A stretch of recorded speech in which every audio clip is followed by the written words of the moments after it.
تو اپنی بات چھوڑنے کے لیے، اپنی بات قربان کرنے کے لیے، اور دنیا کے اندر وہ کرنے کے لیے جس کے لیے انسان بھیجا گیا ہے، اور اس معرفت کو قائم کر کے رکھتے ہوئے اس میں جانے کے لیے چھرے چلانے پڑتے ہیں اپنی نفسیات پر، چھرے۔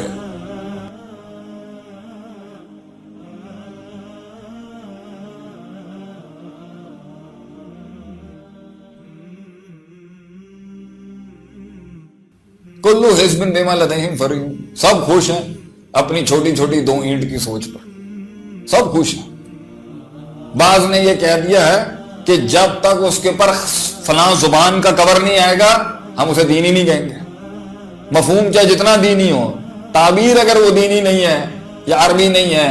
یا انگلش نہیں ہے، یا اردو نہیں ہے، تو ہم اس مفہوم کو نہیں مانتے۔ تو یہ سب چیزوں کے اندر کمی اور قلت کی وجہ سے آج فرد بھی اور ایک جماعت بھی اور ایک منصوبہ بھی اور ایک ملک بھی اور ایک سوچ بھی اور ایک نظریہ وہاں اس لیے نہیں پہنچ پا رہا کہ افتؤمنون ببعض الکتاب وتکفرون ببعض، بعض حصے کو کتاب کی لے لیتے تھے یہودی اور بعض کو چھوڑ دیا کرتے تھے۔ انکنوینئنس ڈیفائنڈ ہو کے جینا بہت آسان ہے، مشکل وہ بھی ہے مگر آسان ہے۔ دوست جلدی مل جائیں گے، سپورٹ جلدی مل جائے گی، فالوئنگ بڑی جلدی مل جاتی ہے، کیونکہ اس کا ایک بہت بڑا بیٹھا ہوا ہے نا ایک نظام۔ ان کی والی باتیں کرو گے، انہیں خوش کرو گے تو ٹھیک ہے، وہ ان کو خوش کریں گے تو ٹھیک ہے۔ اصل جنگ تو یہ ہے کہ سب کو اکٹھا اور اتحاد کرنے کے لیے جو پازیٹیو ایلیمنٹس کو جمع کر کے اپنے اندر رکھنا ہے، اور اپنے اندر کے وطن جو بنائے ہوئے ہیں، اپنے اندر جو فرقے بنائے ہوئے ہیں، اپنے اندر جو تفریق کی ہوئی ہے، اور اپنے اندر جو شدت اور افراط تفریط اختیار کی ہوئی ہے، اس کا گلا گھونٹ کے اگرچہ میرا نظریہ اس سے نہیں ملتا، اگرچہ میرا نظریہ اس سے نہیں ملتا، میرا نظریہ اس سے نہیں ملتا، میرا مزاج اس سے نہیں ملتا، میری طبیعت اس سے نہیں ملتی، میرا اخلاق اس سے نہیں ملتا، میری سوچ اس سے نہیں ملتی، میری برادری اس سے نہیں ملتی، لیکن بھائی میں آپ کے ساتھ ہوں۔ اور اصل بھی کمپرومائز نہیں کی جائے، جو عقیدہ ہے لا الہ الا اللہ، لا الہ الا اللہ کیسے کمپرومائز کیا جائے گا؟ اصل مقصد تو یہی ہے نا کہ الوہیت اللہ کے سوا کسی کی نہیں ہو سکتی۔ اور الوہیت کو آج میں بتاتا ہوں، میں اپنے ناقص علم میں جو سمجھا ہوں 16-17 سال کہ کلمہ لا رب الا اللہ نہیں آیا، لا خالق الا اللہ نہیں آیا، لا مالک الا اللہ نہیں آیا، لا حاکم الا اللہ نہیں آیا، لا رب الا اللہ نہیں آیا، لا الہ الا اللہ۔ اس لیے جب ان سے پوچھا جاتا تھا، سوال کیا جاتا تھا، سورہ یونس میں اللہ نے سوالات کیے ہیں کہ ان سے پوچھو کہ کون ہے، اگر آپ ان سے پوچھیں گے کہ کون ہے جو زمین آسمان کا خالق ہے، امن یخرج الحی من المیت ویخرج المیت من الحی، زندے سے مردہ، مردے سے زندہ کون کرتا ہے، ومن یملک السمع والابصار، سننے اور دیکھنے پہ کون قادر ہے، کون ہے سننے دیکھنے مالک کون ہے، ومن یدبر الامر، اور حکموں کی تدبیر کون کرتا ہے، تو وہ کہیں گے فسیقولون اللہ، یہ تو اللہ ہے۔ وَلَئِن سَأَلْتَهُم مَّن نَّزَّلَ مِنَ السَّمَاءِ مَاءً فَأَحْيَا بِهِ الْأَرْضَ بَعْدَ مَوْتِهَا، اگر آپ ان سے سوال کریں گے کہ آسمان سے پانی مردہ زمین کو زندہ کر کے اس میں کھیتی اور زندگی حیات کو اللہ، تو ان کو اللہ کو خالق رازق مالک حاکم ماننے میں تو کوئی ایشو ہی نہیں تھا۔ منہ زبانی ماننا ہے نا، منہ زبانی کہنا ہے نا کہ اللہ بڑا ہے، تو یہ ان کے لیے کہتے ہیں، ہمارے لیے تھوڑی کوئی بڑی بات، یہ تو مانتے ہیں اللہ، لَيَقُولُنَّ اللہ، لام بھی لگایا ہوا ہے تاکید کا، آگے نون سکیلہ خفیفہ بھی لگا ہوا ہے۔ لیکن جب ان سے کہا گیا نا کہ اللہ کو الہ ایک مانو، ان کی چیخیں نکل گئیں آگے سے، اجعل آلہۃ الہ واحد، آپ نے سارے الہوں کو ایک کر دیا، ان ھذا لشیء عجاب، یہ تو عجیب ترین بات کی آپ، الہ کیسے ایک ہو سکتا ہے؟ رب تو ایک ہو سکتا ہے، کائنات کا خالق مالک رازق حاکم کریٹر نرشر، الہ کیسے ایک کر دیا آپ؟ کیونکہ اس الہ کے اندر اس نفس کی کنوینئنس کو چوٹ پہنچ رہی تھی کہ میں اپنی مرضی کی جو زندگی کی تحریک، اپنی مرضی کی جو زندگی کی جو مقصدیت، اپنی مرضی کی جو زندگی کے اندر جو قانون، اپنی مرضی کی زندگی کے اندر جو لائے عمل، اپنی مرضی کے اندر جو زندگی کا میرے اوپر جو کنٹرول اینڈ کمانڈ کا آرڈر ہے، اپنی مرضی کی زندگی کی جو چودراہٹ اس میں جانی تھی،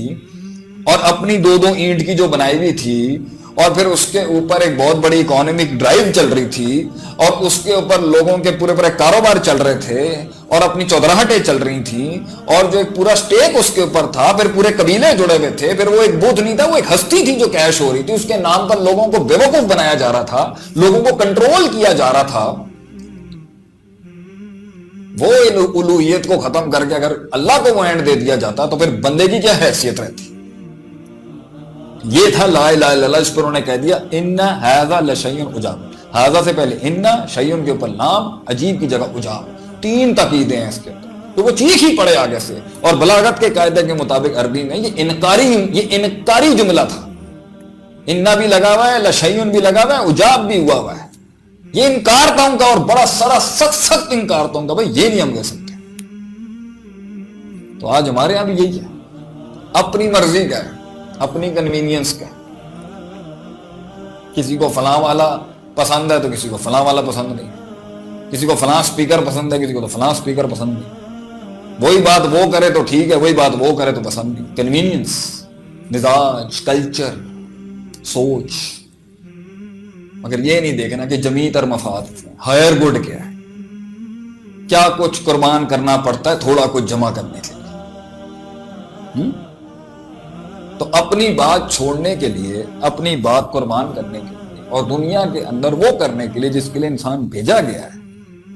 اور اس معرفت کو قائم کر کے رکھتے ہوئے اس میں جانے کے لیے چھرے چلانے پڑتے ہیں اپنی نفسیات پر، چھرے۔ اور ہم ڈر کو یہی ڈر ہے،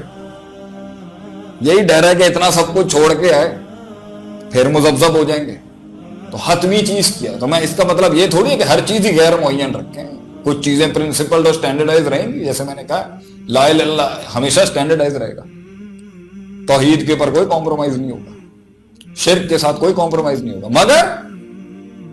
کیا اس کے اندر معاشرے کے ساتھ معاشرت اور اس اپنا اثر رسوخ اور اپنے تعلقات اور اپنا وہ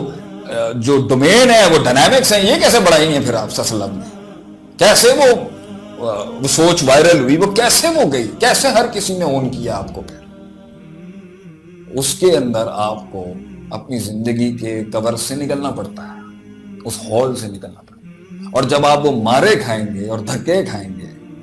اور دھتکاریں ہوں گی، یہ بھی آپ کو ماریں گے، وہ بھی ماریں گے، طائف میں بھی دھکے پڑ رہے ہیں۔ بعض لوگوں نے تو نبی صلی اللہ علیہ وسلم کو جب اوس خزرج سے ڈیل نہیں ہوئی تھی تو یہ بھی آفر کی تھی کہ نبوت میں پارٹنرشپ کرنی ہے، نعوذ باللہ، تو نبی صلی اللہ علیہ وسلم تو ہر حلقے کو ایڈریس کیا، تو 40 سال کیوں روکا گیا ان کو؟ کہ ان کی اندر کی وہ انرجی اور ان کے اندر کا وہ ایکسپیرینس اور ان کی پرسنالٹی وہ پوری دنیا کے لیے جو ایک عالمگیر مثال بن رہی تھی اس کو ضبط کر سکے، اور وہ کر چکے ہوئے تھے۔ تعصب کے ساتھ آپ کیسے پھیلائیں گے چیزوں کو؟ تعصب کہیں اخلاق چلتا ہے، کہیں اخلاق چلتا ہے، کہیں جوان چلتا ہے، کہیں بزرگ چلتا ہے، تو قیادت میں تو اتنی وسعت ہونی چاہیے کہ وہ سوسائٹی کے ہر فیکٹر کو انسٹیگیٹ کر سکے۔ تو جب اس کے اندر دکھ ہوگا نفس کو، درد ہوگا نفس کو، تکلیف ہوگی نفس کو، چوٹ لگے گی، نفس سیلف پٹی میں جائے گا، روئے گا اپنے، تو کون سی پاور ہوتی ہے جو اس کو بیلنس کرتی ہے؟ وہ معرفت، ان تعبد اللہ کانک تراہ فان لم تکن تراہ، اللہ سے تعلق اسے حوصلہ دلاتا ہے کہ جان دے،